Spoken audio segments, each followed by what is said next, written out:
I'm Doug Sanford. I'm a commercial photographer, and I'm 61 years old. I was a Navy combat photographer, provided intelligence work to the president and to the Pentagon. And then I transitioned out of that and got a degree in commercial photographic illustration. I love to take pictures of everything. I get hired more for the way I take photographs than what I take photographs for.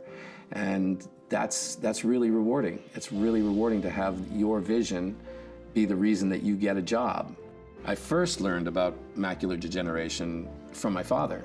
My father had it. I remember being in high school when he was diagnosed, and it was a big deal at the house. It caused a lot of fear and scared feelings and that sort of thing. And then about 4 or 5 years ago, I was diagnosed.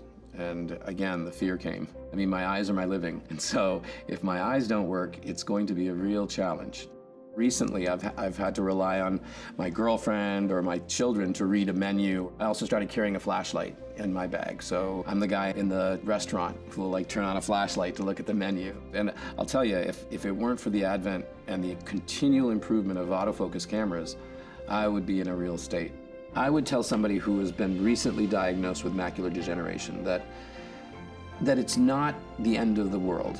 That I know it's frightening and it's scary, but as long as they follow their doctor's instructions, that you can mitigate some of these changes. So the first step to protecting your vision, I think, is a regular eye exam. Go regularly and you'll be able to track those changes over time. There are people who are doing research. There are organizations like the Bright Focus Foundation that are working on this kind of thing.